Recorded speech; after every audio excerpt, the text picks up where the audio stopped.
Coming up on This Week in Computer Hardware, overclocked GeForce GTX 750 Ti roundup, DirectX 12, is it gonna kill Mantle? SSD update, Maximus 6, Asus drops an epic mini ITX motherboard, Kraken G10 R9 290 water cooling, and more. It's all coming up next on Twitch. Netcasts you love.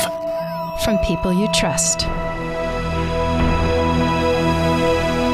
This is Twitch. Bandwidth for Twitch is provided by CacheFly at CACHEFLY.com. This is Twitch, This Week in Computer Hardware, episode 259, recorded March 20th, 2014. DirectX 12, people. This episode of This Week in Computer Hardware is brought to you by Ting.com. Ting is a mobile phone service that just makes sense. Save money with Ting, pay only for what you use. Ting doesn't require a contract and offers unlimited devices on one shared plan. To save $25 on your first Ting device, visit twitch.ting.com. That's twitch.ting.com. Welcome to Twitch, This Week in Computer Hardware, Twitch weekly podcast that aims to bring you the best, most informative, most useful, and delightful news about hardware. Mostly we talk about PCs. We love the gaming, and yes, we show some love to the tablets too. And if you may be wondering why our aspirations are high this week, it's because Ryan, Mr. Middle of the Road podcast, is stuck somewhere at the Game Developers Conference, just a mile from where I'm sitting. Well, Scott Michaud, news editor, PC Perspective, joins us and has decided to raise the bar of excellence to unprecedented heights. How's that, man? You wanted high expectations. There's no promise of actual content. Well, you know, you got to start somewhere. Then, you know, think about trailers. I mean, when you get a 90-second trailer for a 2-hour movie and all the good scenes are in the trailer. Makes me sad. DirectX 12 this week, Game Developers Conference 2014. What are you more excited about? The DirectX 12 announcements, the OpenGL announcements, the general furor and excitement, the Unreal Engine? I mean, if you're a developer, all of a sudden Unreal's made it possible for like $19 a month in a tiny percentage of your revenue to actually have access to a world-class engine. I mean, Scott, you're the guest here today. What's got you excited? I mean, I guess we start with Unreal Engine because you kind of led off with it already. Okay. They changed their licensing structure a lot, and it's even flexible from there. They talk about it in their FAQ because I'm not pronounced otherwise. So I don't think anyone does. But yeah, so it's I think it's like $19 a month. You can cancel any time, and when you actually release something, it's 5% of your revenue.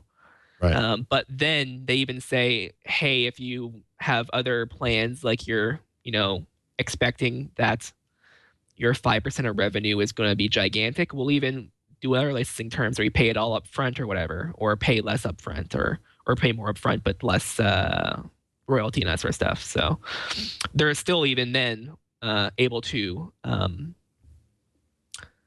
basically negotiate with you for what's the best between the two of you guys. However, probably for the people that don't have the legal counsel to do that negotiation, as in the indies, right. 5% royalty is probably pretty nice. It used to be on UDK 25%, although they'd give you some buffer of nothing, and they would not take off what the App Store takes off.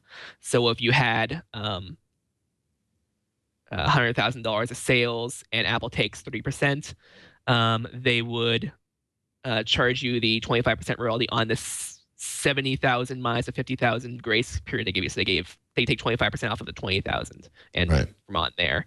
That's not the case in this case. It is 5% from zero, regardless of what Steam takes away. So if you sell 100,000 and Steam takes away or Apple takes away $3,000, Epic's gonna take away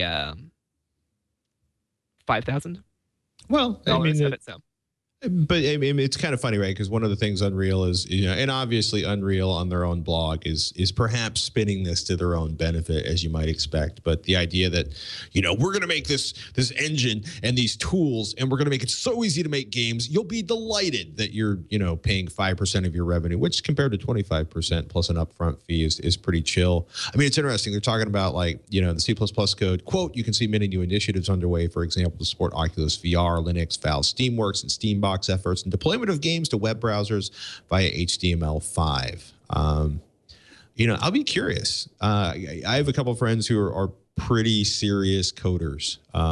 And one of them was kind of irked because this announcement, which made the idea of developing on Unreal Engine 4 really attractive for him, arrived a couple months after he'd made a major career decision. And he's like, "Oh, if I'd known this was coming, I could have done a game instead of going to work for actually, a large badass company doing really cool stuff." So, in his case, it's a pretty high class choice, but it's an interesting model for them to employ. And going beyond that, they're also hosting all the code on GitHub. So as long as you have a subscription, you can always be at their GitHub. So if there is a feature, like for example, Starcitizen, they licensed the latest CryEngine, and because of some AMD, something or other, they decide we're gonna put Mantle in this. So they took CryEngine and they just replaced the renderer and gave it an option to use Mantle directly. In this case, if they would have used Unreal Engine 4, they could then, if they decide to, go back to GitHub and then, say, okay, we're going to commit that back to the community, and the community would then be able to, ruffle through it, and then that would be an option for everyone. So they're even doing a little bit of open source, kind of controlled, because it's only for licensees, which again, $20 a month. But they're kind of doing a controlled open source, community based, which not so big for the publishers, the giant publishers, but for a bunch of small indies being like, hey, I can put this feature in if you can put this feature in, right? And then everyone has it. Which is a good thing.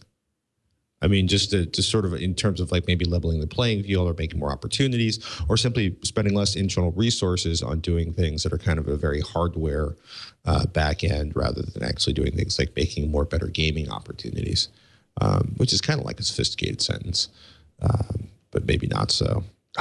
Interesting development this week at the Game Developers Conference. Obviously, something that was announced late and kind of exciting was DirectX 12.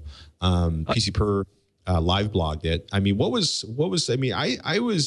I started taking notes in the middle of that one. And it's kind of funny, right? Because on day one of the Game Developers Conference, the Kronos group released the OpenGL ES spec, the 3.1 spec. There's a lot going on right now. And a lot of it seems to be involving Microsoft suddenly deciding they need to, cut the overhead, make things more efficient, and kind of give a little better access, to a lower level of the hardware they traditionally have, right? The whole point of DirectX going back to like 95, 96 was to eliminate all the weird little DOS hooks that people were running around Windows. And to a certain degree, it's been pretty good. And it's kind of funny, right? They have some issues with the Xbox One in terms of having a incredibly low core count on the GPU compared to the PlayStation 4. AMD does Mantle, and Mantle starts gaining some steam, no pun intended, in terms of developers being excited about having lower level access and reducing the CPU overhead for gaming. It's exciting. What do you think, man? And that's kind of one of the big things too. Actually, after the event, there was another presentation by Kronos Group with NVIDIA talking about reducing driver overhead in OpenGL. I don't know what happened there because no one seemed to have live blogged it. As a matter of fact, I think we're the only ones that live blogged the DirectX 12 one. But it's very interesting in how it works, because one of the key reasons for them doing it right now is that since about Fermi, and the equivalent in AMD structure, they started to become general purpose compute engines using IEEE 754 floating point variables and other types of standardized things. So you don't really need DirectX to be like, okay, NVIDIA, my customer wants a floating point. This is the number, have whatever is in the back end, do it. I don't care. I don't want to see it, but just give me the correct answer back. Well, now it's like, here's a IEEE floating point, give me a result back. So a lot of those shielding things you did from the developer don't even matter anymore. Right. So why do you want to do it if it's only going to make the driver people go insane loading their main thread with checks that the developer does, then the driver does, and the API does the same check in all three places. So there's a bunch of things where it's like there's no point in doing them anymore. And it's basically coming down to the fact that video cards are gigantic general purpose processing devices with a bit of ASICs and other types of integrated circuits that do, rasterization really quickly and really power efficiently, and this, that, and the other thing to make it go quicker. But beyond them, it just goes right through the cores over and over and over again. The vertex shader gets pumped through, then the output gets pumped back through as a pixel shader, then it gets pumped back through as, So why would they need to? And that's what their thing is. Just if they can cut all that legacy crap off, like they're trying to do back in DirectX 10, it's simpler for driver developers. It's simpler for the developers. It's simpler for them. Right. It's just a matter of actually getting around to doing it. And I mean, sorry, I'm not sure how much of it was Mantle pushing them, and how much of it was the conditions that pushed Mantle can push all the other vendors in the same way. Because again, on the hardware side, this change happened like when Fermi came out, like 2009. Right. So this mentality has been around for a while. Just people were like, well, we still have like 50% of people that are still using it, whatever. Well, who's using a high-end gaming PC with a video card that's before Fermi these days? I mean, not a whole lot. I'm gonna get the last. I spent a lot of money on it. As a matter of fact, there's another story that just happened where NVIDIA is deprecating their future driver upgrades for anything before Fermi. They are making a fork on their ForceWare 340, and that's going to be maintained through 2016. But all the new features in the main branch are going to be for Fermi and later. And I'm wondering how much of it's, and I actually asked Ryan to ask NVIDIA, but I haven't got a response back from him on it. I'm wondering how much of that's just basically being like, listen, we know what's DirectX 12 is going to happen. This is what we're going to care about. The older stuff is too old. We don't care anymore. Right. And it's just going to, it's going to prevent us from putting features in the new stuff that we can't put in the old one, or vice versa, whatever. So cut it off and have that be that. It would be a big deal. It would be it would be a very Apple thing to do, where like every 3 years, the next generation of the operating system culls all the older hardware off the list. Yeah, I mean, it's actually more like 4 to 5 years, which for video card terms is in some ways forever, but in some cases, some people use their cards for much longer than maybe they should. Yeah, given what cards cost, I can see why people do that. I mean, it's interesting, right? They're grouping the pipeline state in state objects to map things to the GPU hardware, better control over graphics memory.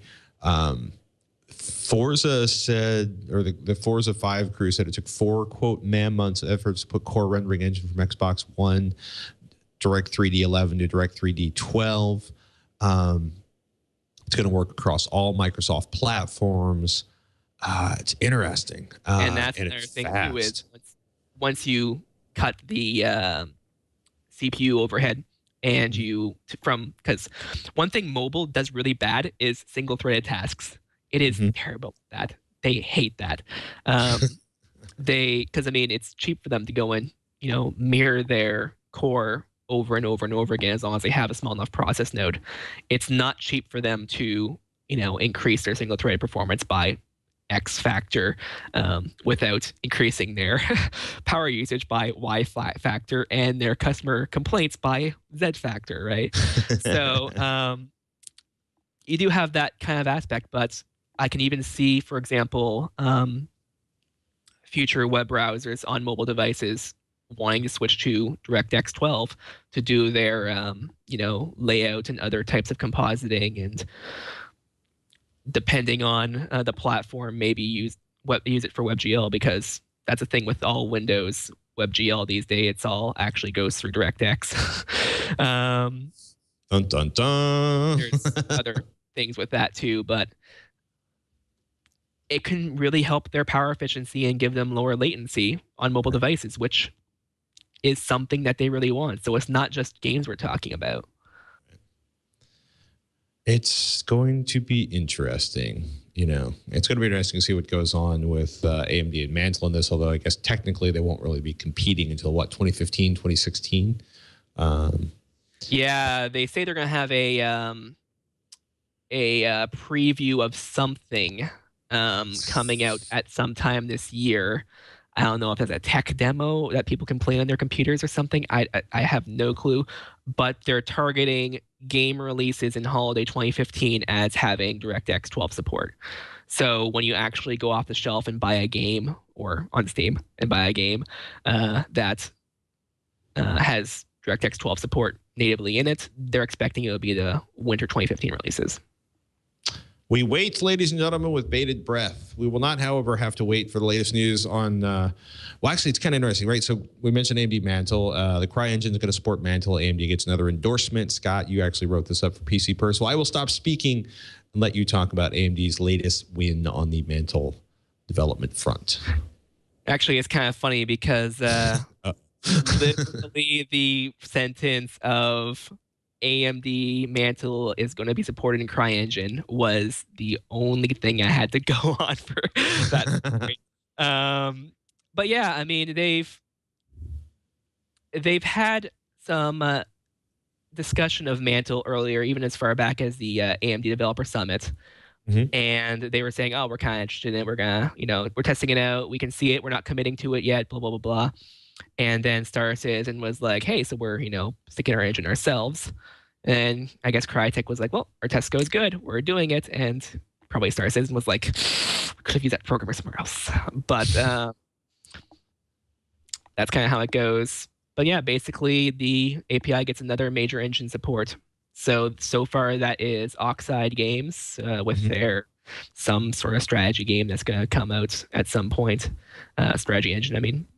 Mm-hmm. Come at some point, CryEngine and Frostbite, and that's a big, sizable chunk of the gaming industry that will support Mantle. That said, it's in the engine source, just like Linux support has been in Unreal Engine support since, I think, Unreal Engine 1. So, how many licensees have you seen use it? Who knows, right? So we still have a lot of stuff to go by. Who knows what's going to use it? Crytek could be like, here's the source code, and developers will be like, thanks. Gotta go. The keyboard would ever be touched, right? Right. I don't know. It's gonna. I just want it. I just want AMD to succeed. Or exceed for that matter. OpenGL ES 3.1 spec released by the Kronos Group.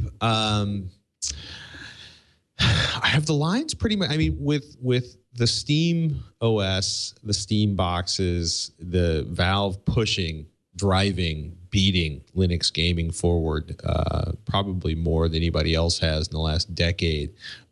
Is this going to be a big part of that, the OpenGL ES 3.1 spec, or is this a much broader thing than that? Well, ES is a quote embedded systems, so it's more for the mobile. So you'd see it more in Android or other video card developers that can't really keep up with the full specification. Mm-hmm. That said, I mean, on the conference call, Kronos was pretty clear in saying, over time, we have been moving ES specification to be a subset of OpenGL, and we want to expand it to be the full thing. So they are pretty clearly thinking about just giving people who may have not been either ATI or NVIDIA developing video cards since forever, who right. want to have a way in to get into this space with competitive products, kind of giving them an easy on-ramp and then being like, highway goes, have fun, right? Yeah. And again, it comes back to our discussion about DirectX 12, because really, there hasn't been a whole lot of new features coming out in latest versions of DirectX and stuff like that, because really there isn't much left to do. There's a Qualcomm announcement of ray tracing, and well, or not Qualcomm, it was MediaTek, right? Announcement of ray tracing and stuff like that. So unless ray tracing gets picked up in mass form, really it's just a matter of having as many shader units as possible running as fast as possible, and keeping them as loaded as possible, and that's what this APIs have been focusing on. So you can probably kind of see OpenGL kind of slow down a little bit. So it's probably kind of, think of it like a mid-air like fueling thing where OpenGL is like, okay, ready to dock. There we are, right? Right. So you kind of see it kind of merging a little bit because it's kind of slowing down on the top end, not because of performance slowing down, but because there's not much else but performance to slow down these days. Going to be interesting. NVIDIA GeForce GTX 750 Ti roundup, EVGA Galaxy and PNY overclocked. I actually have the PNY overclocked 750 Ti in, and it is a delightful little board. Brian got seriously hands-on with this crew, and I'm going to kind of cut to the chase on this one. EVGA was the loudest by 5 decibels, but the fastest and most stable. There's some interesting things going on in terms of the firmware, and performance was pretty solid across all 3 boards. 2 of them got a gold, 1 of them got a silver. And I'm going to make you go to pcper.com to get the full details on that one. But generally speaking, this is an amazing card, and it is by far the card to beat right now. In terms of for $150, this is going to give you more joy, I think, out of your gaming environment than anything else you're going to spend that money on. Or maybe I'm just excited because I got to take a look at the benchmarks before and after on one of our low-end systems we had in here. You actually installed one over there? Yeah, no, we got one over here, one of the PMY boards, and it's crazy, right? Because it's requiring no additional power. It's a super small card, so it fits great in tiny cases. It's a nice piece of silicon. Yeah, it's all about that power efficiency, right? They want Maxwell to.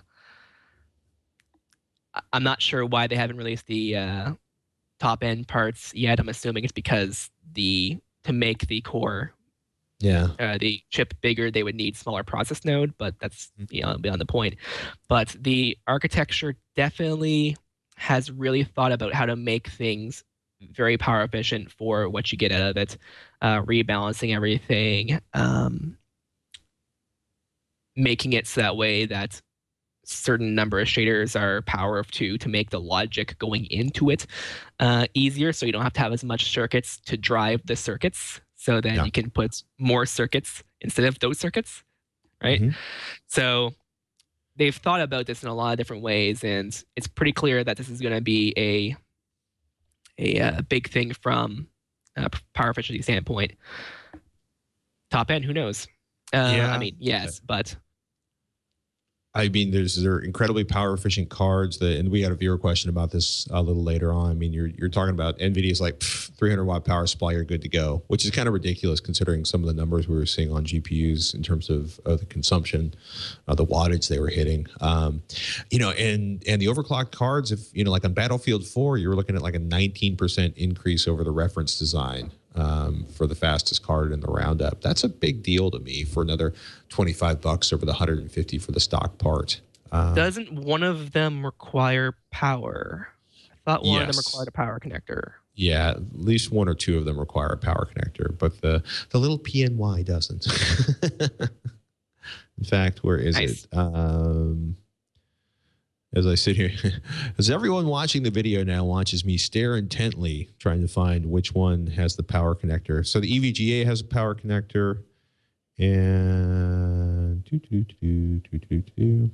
ladies and gentlemen, watching people stare at GPUs in real time. This is really what international communications. Actually, both the Galaxy and the PNY require a 6-pin power connector. Excuse me, the EVGA and the Galaxy. Then the PNY gets everything over the bus, which is kind of crazy. I mean, you look at I think it's a 60 watt TDP. Man. Yeah, that's pretty nice. Although if you would tell it to someone from like 2002, they'd be like, 300 watt power supply. Oh no, I have to upgrade. At least when it was like, good. No. At least it's not upgrading like a 1500 watt power supply. Yeah, I know. I remember back in the day, people were looking at like, oh my God, 1,000 watt power supplies. They require 2 plugs. 2 plugs. Because they're really kind of two 500s kind of sandwiched together on one thing. Ever remember those? I inherited a couple of what were at one point super high-end Dell, not quite workstation class machines because they were part of a gaming effort there. But they kind of look like a Cylon from the front, some sort of a combination between a Cylon and the desk station, and there's a lot of red paint. But they actually have 20 amp hospital plugs on them. Nice. You know, because the power supplies were ridiculously large and ridiculously inefficient because of the particular era on that. And it was kind of funny to just, you know, somebody went to plug one of those in and like, like it's a 20 amp cord. We don't have one. Use something else. And now you're looking at probably at the 750 Ti 3 or 4 times the graphics performance, you know, off of a minuscule amperage load coming out of the wall by comparison. I'm excited for low power computing, mostly because electricity is getting freaking expensive. Speaking of expensive, I want to take a moment to thank our sponsor, Ting. You can save $25 on your first Ting device if you go to twitch.ting.com. I myself am a Ting customer. It's really simple. They are a no BS mobile provider.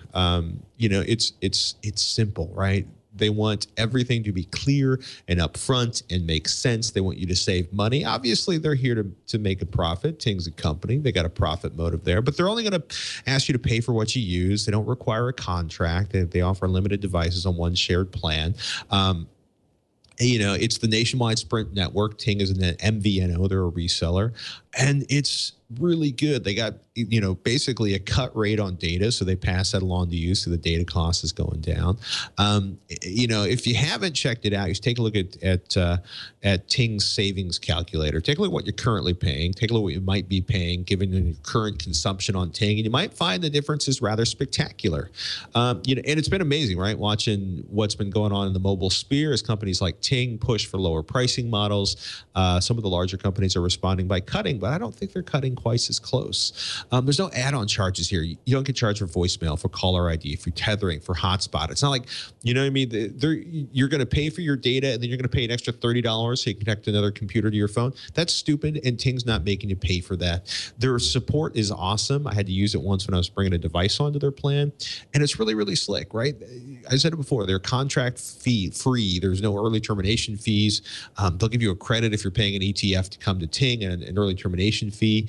There's no weird line items. It's really clean software. I was looking for a friend of mine, trying to find a deal, and I realized that the most frustrating thing about most telephone companies is actually working with the telephone company, because they're trying to make, well, it hard for you to find out what you need to know. Ting.com is not like that. They're pretty simple. They're pretty clear cut. If you can't find it on the web, call 1-855-TING-FTW. I believe that is for the win, anytime between 8 and 8 p.m. You'll get a real person. They will help you out. They will send you an email to follow up with your questions, or you can go to help.ting.com. And they're really cool.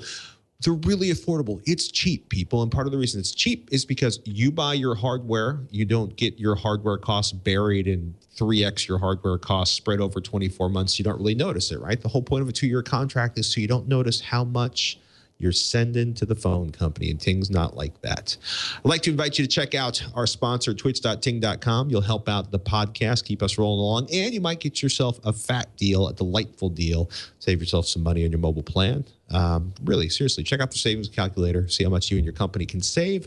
And this week in Computer Hardware, viewers will save $25 on the first Ting device when you sign up. Just do us a favor, sign up at twitch.ting.com. That is twitch.ting.com. And we want to thank Ting for their support of the podcast. Oh my goodness. Bills are paid. Scott, you still with us, or have you run screaming to the doors? Have we supported your quest for excellence still intact? And if you were watching live in the chat room, I made him a tagline. So oh no. I'm half tempted to open up the chat room again, since I basically like swapped browsers mid podcast because Chrome decided to make my life a misery again. And there's of course it on the screen. Supposed to leave it as exercise for the live viewers. Come on. I like it. The one phone company who's for the win. Oh my goodness. As opposed to the other FTW. That's I all the remember telcos. Twitter anniversary. You can actually they put up a special website so you can put your name in or anybody else's Twitter name in and find out what their first tweet was. And I was thinking about, like, you know, when I was first on Twitter, why is everybody typing in obscenities or shorthand for them? And then somebody was like, that's not what that stands for on Twitter. It's like, oh. Yeah. Oh, for the win, not world. Oh. Yeah. I thought it stood for the whales. But I guess only on the bad Or days. fail the whale. Twitter. that would work. Because somebody's Twitter, got failed more whale. pictures of whales. Asus Maximus 6 Impact motherboard review. Maury wrote this up for PCPer.com. This is a really nice motherboard. And part of our continuing obsession with Mini ITX hardware, both motherboards and cases. Was Maury on the podcast last night by any chance? No, he was not. It was just Josh, Alan, and Jeremy, who were on, Ken, of course, the technical director. Kept, you know, it's all coming adding together his voice now. because no one else is there. But yeah, they talked pretty extensively about it. I'm not too much on motherboards. I'm kind of the type of person that, like, I have so many motherboard failures that I just want one that works in most cases and has the plugs and stuff that I need, and we're good, right? Yeah. But they're talking about the innovation on this one, and it's like, for example, I believe they said the power delivery was actually in a riser card to make it that smaller, because it's kind of crazy, right? Because if you look at a look at the pictures up on the website, if you scroll down a little bit, you kind of look at the layout of the board, and they seem to try to shove everything into a vertical format to make room for the GPU, to sort of hide the memory, you know, so to sort of impact power board there on the side. MSRP is $229 just for power. Yeah. Just to make it smaller is kind of insane. That's pretty cool. And the amount of ports that are stuffed into this is kind of ridiculous, right? Because, you know, you're looking at HDMI, a SPDIF out, the ROG Connect. They say 6 and 6 for USB, but we can only count 4 of each. We're not exactly sure where the other ones are. Are they down on the motherboard? Well, that'd be kind of weird to have a USB plug in a motherboard, right? Stranger things will have happened. Okay, I will give you that. Well, I take it back. This is 1, 2, 3, 4, 5, 6, 7, 8. No, 6. 2 on board, 4. 12. Yeah, 2 on the board, 4 on the rear. 4 2.0, 4 3.0, and 2 of them are on the board. So that's probably the jacks to connect to the front of the case. It says it right there in the chart, man. I swear. And now I'm trying to look at the pins on the motherboard so I can figure out where the additional ports are, which is going to make my eyes fall completely out of my face. A riser card for the audio, which is a really nice touch on there. If you look at if you look at the side of the case on there, it's a really densely packed case motherboard. It's really densely packed. If you scroll all the way down to the, they've got the reset, like the CMOS reset button on the back of there, the LCD that outputs information on the status of the board, SPDIF out, HDMI.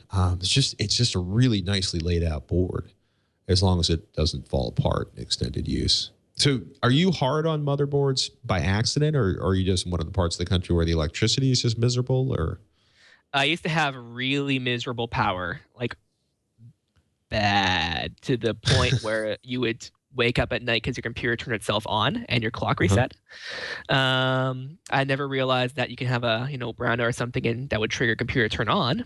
But apparently that was the case, as was my old house. That since then we moved to a house with better power and have also got a UPS. So haven't had too many problems since then, but even then, I don't overclock or anything like that. I use the performance I get, and I'm happy with that. If I absolutely need to get, because the way I look at it is, if I have 35 frames per second or 38 frames per second or 40 frames per second, I don't care that much And you're still going to get fragged by an angry 12-year-old that does nothing but play that particular game.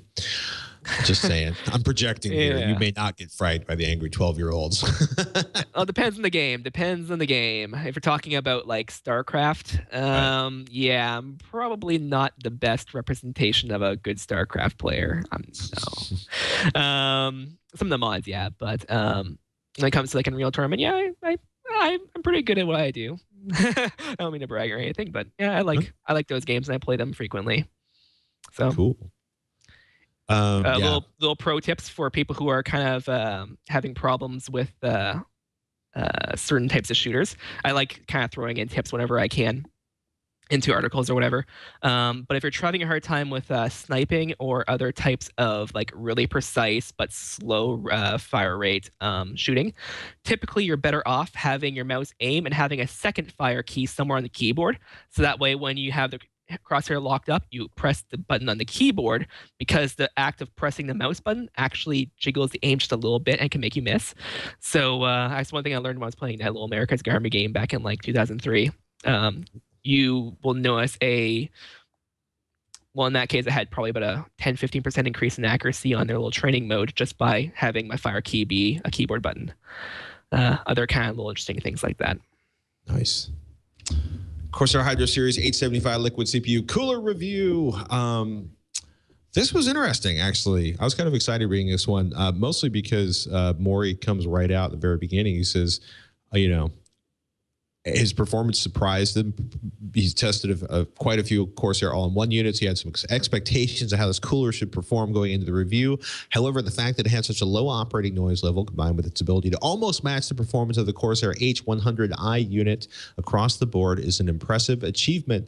Corsair definitely has a high-performance unit in the 875. And it's kind of nice to see, for once, somebody going, hey, this pre-assembled water cooling unit is actually quieter than what we've been hearing lately. $85 at Newegg, $82 at Amazon. Are you running water cooling on any systems, or are you sticking to air cooling at this point? Again, I'm one of those boring people that uses stock everything. I know it's kind of bad, but I can't say that I'm a fan of stock CPU coolers. Like, it's one of the things I will, if I'm building a super cheap machine and there's a stock CPU cooler, I'll use that just to hit a price point. But that's one of the first things I'll upgrade, just to hear less fan noise. Again, I'm one of those types of people that kind of uses my actual computer as a utility. When it comes to actually seeing stuff, I mean, like a couple weeks ago, we showed that stack cooling unit where it was 3-6 copper pipes that was being used as a passive cooling system, and stuff like that's cool and it would be awesome to do it myself. But when it comes to, I have this amount of budget, I'm like, I could buy a video card. I don't need to have stock cooling. I wear headphones, right? So point taken. And that's it with me. I can definitely see why people would want to do it, either for home theater PCs or for audio recording devices, or just because they want to play with their speakers and not hear every once in a while, right? So that's what they do. I'm not too good on speaking on it personally, but yeah, it is quite awesome, right? No, it's much simpler than doing something I did in a past life, which is using a car radiator for liquid cooling. So I wanted all of the thermal mass to dissipate. Oh, I saw one guy use a fridge unit. He got his what's up? No, I was going to say, I've experimented some with that too, but it never worked quite as well as I wanted it to. And there were issues with condensation on the motherboard that I don't like to think about even 10 years later. Oh, yeah, that could be problematic. It could be expensive, is what it can be. That guy, I guess, had some good luck because he, I think his startup temperature was like -35 Celsius, and it was like running at 0. Mind you, that was on like a Pentium 3, I believe. So it was quite a while away, but I mean, hobbyists, they're going to be hobbyists no matter what year you're in, right? And no, it's yeah, sometimes you just got to go for all the stupid.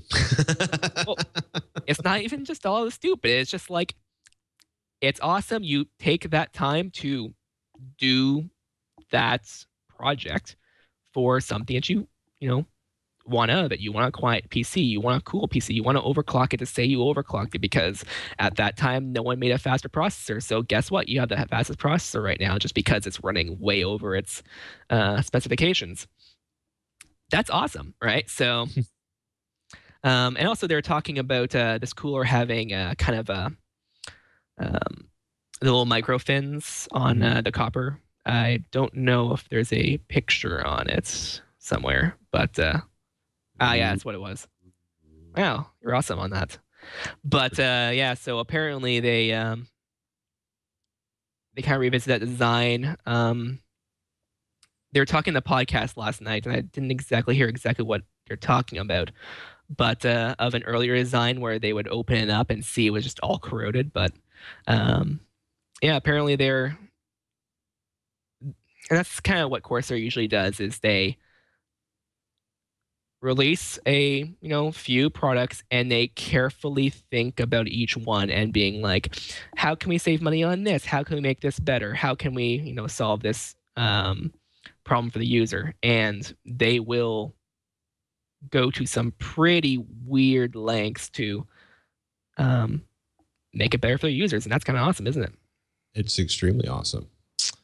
So earlier this year, earlier when the R9 290, 290X came out last year, actually, not earlier this year.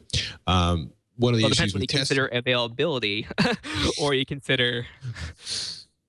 Yeah. Thank you for pointing that out. Yeah, and availability is still difficult, but I promise we wouldn't talk about anything involving Bitcoins today. But there were issues with.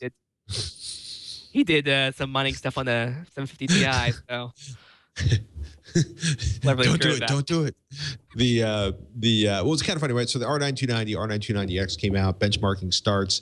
Reference cards were kind of troublesome, basically with issues with overheating and clock speeds. And what you're looking at right now is probably Ryan's hands, if I'm not mistaken, installing a new NZXT Kraken G10, basically water cooling an R9 290, and it's pretty badass because when you look at the results on this, the reference card's running like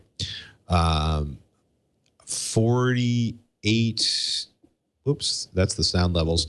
I'm laughing, right? So the sound levels, are drop from like 48.5 to 33.7 decibels, but the temperature comparison is ridiculous in terms of the two of these. So you're looking at like 90 plus degrees Celsius on the stock cooler, on the reference cooler, dropping down to 50 degrees. I think there was only like between load and idle, only like a degree of difference or something like that. Yeah, it's huge. I mean, you're looking at stuff like running Metro.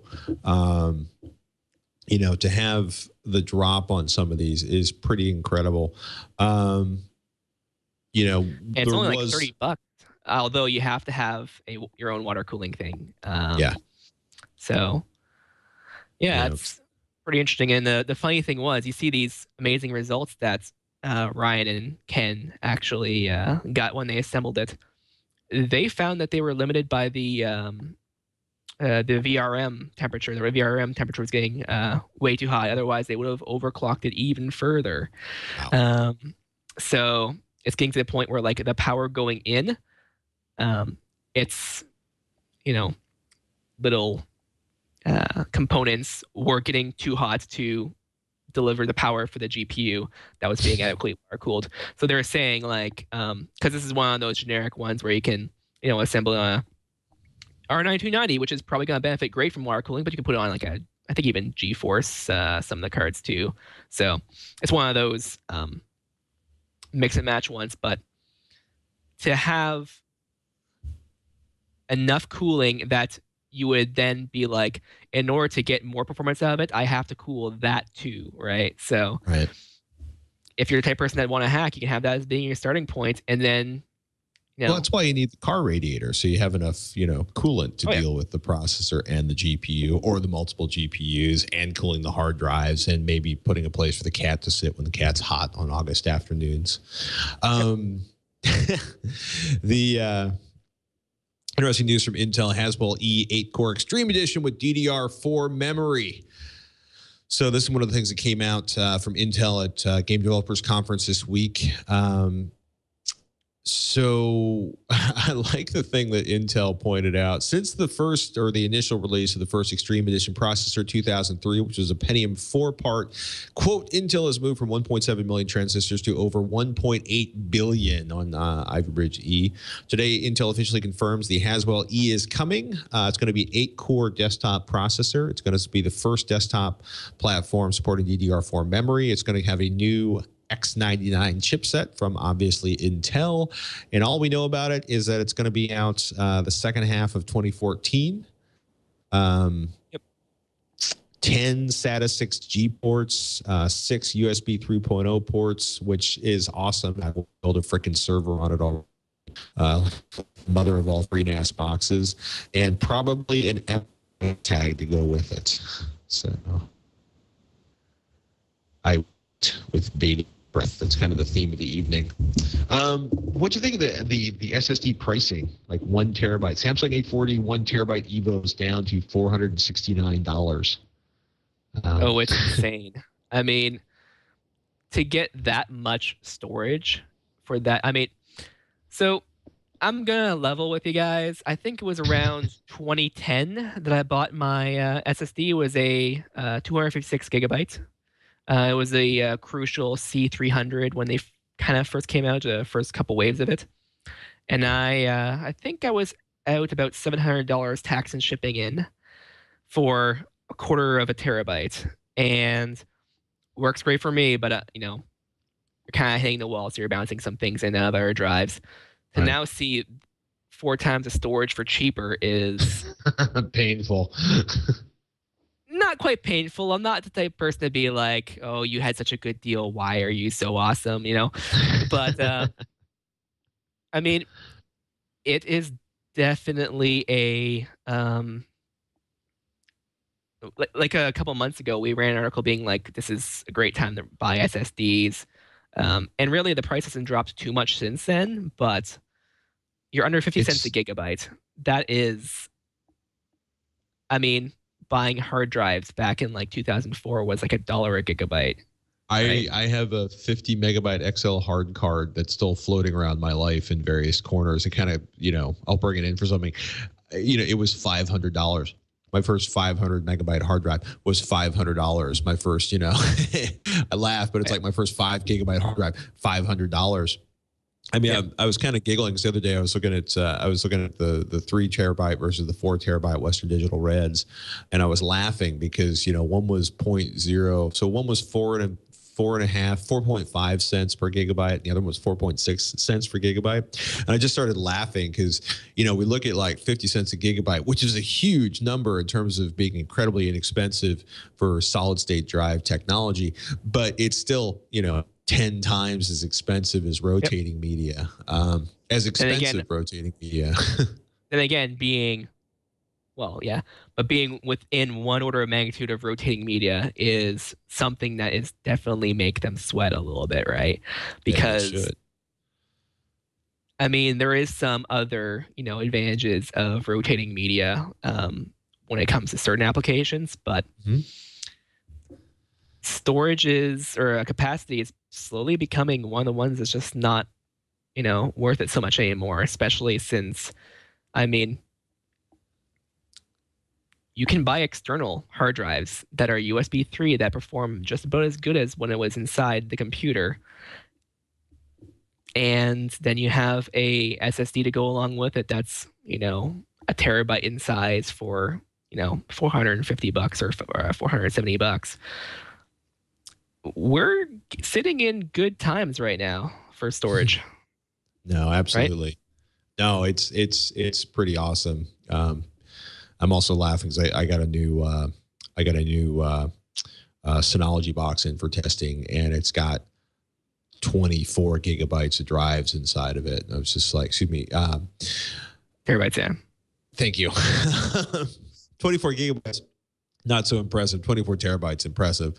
You know, and it's amazing the amount of storage you're getting. So I remember the first time we built a 12 terabyte NAS box, and I thought that was all the storage in the world. And now I'm looking at like double that out of a simple, relatively, you know, incredibly, just a power sipping and incredibly low power enclosure. and it's incredibly easy. It's basically an appliance. I don't have to do a lot of high-end maintenance on it. I like cheap storage, especially when it makes my machine faster. So, it makes me wonder how much prices might drop between now and the end of the year. Probably not as much as I want with like a die shrink or something on the memory side, but we wait with bated breath. I'm going to see if I can say that 2 more times in the show before I start screaming. Twitch, twich@twit.tv is the email address. We love your questions. No mail, Patrick. Says Alpha 1 Omega. Apparently they are on total overload in there. We're going to do a couple fast questions real quick. We got an email from Patrick. Says, hi, Ryan. Hi, Patrick. Question, will a Shuttle XPC SH87R6 with 300-watt power supply be enough to handle the GeForce GTX 70 Ti if I pair it with a 54-watt Core i3 or an 84-watt Core i5 with 2 sticks of memory and an SSD for hard drives? No CD-ROMs. Theoretically, the total power usage should be less than 200 watts, even with the Core i5. I'm looking to build a physically small, respectable gaming PC. Is the power supply good enough, or is it safer to get the 500-watt model? And it's kind of funny. 300 watts is the recommended power supply or minimum power supply per NVIDIA. If you want to, I would feel comfortable going with that. I tend to buy a slightly larger power supply than I think I'll need to give me some more headroom. But in theory, you should be good to go with a 300-watt power supply, especially if it's a solid brand and it's. I was going to say that there is a big difference between a 300-watt power supply and a 300 watts. You probably know a lot about this, about the audio gear when they have their, peak versus RMS voltage or wattage, right? Yeah. So you know from the past 30 years exactly how many ways they can mess with those numbers to make it seem as big as possible, just as long as you don't blow the speakers or the tube under warranty. Well, it's funny, right? Because a bunch of people have done. There's this $15 to $20 Class T or TriPath amplifier that's sold on Amazon for like $15 to $20, and it's a 20-watt amplifier. But when you get into actual real world performance, the distortion is so high by 8 watts, it starts to become physically unusable. And by the time you turn the volume all the way up, you're basically listening to something that sounds like a fuzzbox pedal with your music running through it. So yeah, a quality power supply, bronze, silver, platinum, reputable manufacturer. Spend more on your power supply than you think you should, because it actually has a more dramatic impact on the performance of everything inside of your system than you may realize. That's a big deal. Dreamscapes is in the chat room. He says, Patrick, I work on AutoCAD and Photoshop. What kind of processor do you recommend? 4770K, 4820K, 4930K? Which motherboard to accompany? I'm going to step away from the motherboard conversation right now, because for me, a lot of it's like, how many USB 3.0 ports do you need? Do you need Lightning for some particular reason? How big of a motherboard? Are you willing to get ATX, mini ITX, some of the stuff that's going on? We've talked about a bunch of great motherboards in the last couple months. I will say throw as much processor as you can at it if you're doing a lot of serious AutoCAD work or Photoshop work. But memory is going to be much more critical. Running your primary applications off SSD. An SSD scratch disk becomes really interesting if you're working with really huge Photoshop files. But if I had a choice between going from a 4770K to a 4090-30 or doubling my RAM, I'd probably double my RAM in a heartbeat before I did that. Although I'm pretty sure the 4820K and the 4930K is Ivy Bridge E, which means that you can install more memory. I believe Haswell limits you at 16 gigs, no, 32 gigs if you have 8 gig DIMMs, I believe. Which starts good. No. I would say which starts to make memory seem expensive again. Yeah, because I know that I have. I went from the i7-920, and I bought a big pack of 4 gigabyte DIMMs of memory, 32 gigabytes in all. And I installed them all to, installed 24 gigabytes of it, which was maxed out for it, to use it. And turns out that I didn't like it, so I did pop out half of them. Otherwise, the computer would just randomly shut itself off, every couple of days. But then I ended up going to the Ivy Bridge unit because eventually the computer just entirely crapped itself out. So I now I have 16 gigabytes in there, and it can go up to 32 gig, but not with the sticks. I have to go and buy other sticks to do it with 8 gig chips. Yeah. And you'd be surprised how often you actually run up against those limits. There's been, again, as you can probably see, there's like monitors all around me. I do Photoshop and I do that sort of professional application stuff. And you're just having web browsers. You can see the usage go up to like, 13 gigabytes, 14 gigabytes, 15 gigabytes. Right. And you don't seem to be really doing anything, right? So yeah, you definitely get the RAM. But the main thing would be, if you're deciding between those processors, find one that has a lot of RAM expansion. See the ones that have the most number of slots that you can fill up, because, well, again, there's some problems of, you may not be able to fill up all of them, and I don't know which processors are known, bad for that. But you're looking at 4770K caps out at 32 gigabytes, the 4820K and the 4930K cap out with 64 gigabytes. So if you want all of the memory, go for one of the more expensive processors. Because even if you only have half the DIMMs filled up, you can then have 32 gigabytes, which is the max of the other guy, and you spent, you still have another double room expansion. Depends on how much the processor difference is in cost, but going from the top of Haswell to the bottom of iBridge E, you'll probably want to go for a ladder to get more RAM options upgrading in the future. Other than that, I mean, getting all the processor is great, but then again, if you're seeing like 5% or 10% increase in performance, is it necessarily worth the extra, however many $100 that specific model is? Unfortunately, I don't have any of the prices in front of me to see whether it's good or not, but probably go for the /E version of it. So in that case, Ivy Bridge E, to get more memory options in the future if you can afford it. Right. If you can, put up with it, then you may want to save a little bit of money, but probably not. However, I wouldn't necessarily go above that unless you know that you really want the most CPU ever for anything at all times. Well, I mean, it's funny, right? Because we work with huge videos, and we work, we make a living editing video here, right? And and it's crazy when we sort of moved from some basically when we moved to first to Adobe Premiere and then Adobe Premiere and a bunch of house built systems that doubled the amount of available memory. It was spectacular what it did for rendering times, what it did for how fast our editors could work. And it's amazing because people get so obsessed with processor, they tend to not realize that the processor only works as fast as you can pump data to it. And if you're constantly moving stuff back and forth out of main system memory into a scratch disk, you waste a lot of time basically waiting for bits to show up and get processed and then move back somewhere else. So, oh my goodness. And then again, that matters on whether you're able to keep the video in contiguous order, right? Because if you're doing straight reads, hard drives these days are pretty fast. Now, if you're starting to edit them, then you're going to start being like, I can load this chunk really fast. However, there are about, 3,000 of them for my video file. So then you're going to see an SSD want to help you on that. But well, more SSDs, more memory, and don't forget to defrag your traditional hard drives. That's all I'm going to say. Scott, man, thank you so much for joining us this week on Twitch. Anything exciting at PC Per you can talk about, or do you have to remain silent until Ryan's? Not so much about that, actually. We're basically in the middle of a bunch of game developer conference news. Probably the majority of the announcements has been done.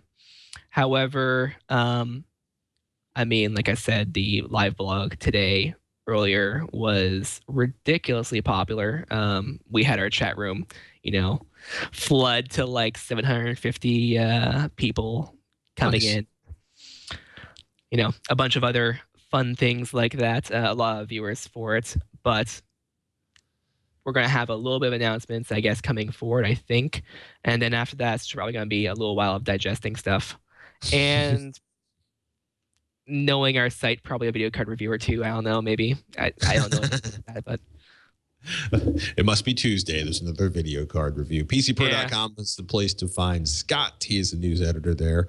He works alongside Ryan Shrout and Alan Malventano and the rest of the crew. We had actually a lot of fun on DieTryin a couple weeks ago. A bunch of the developers from FreeNAS actually came in and kind of did a secondary build with us. Jordan Hubbard, who's the project lead for FreeNAS, he's CTO at IX Systems, one of the co-founders of FreeBSD, and talking with him about his years at Apple was kind of a trip. We did an interview with him on that on Techzilla.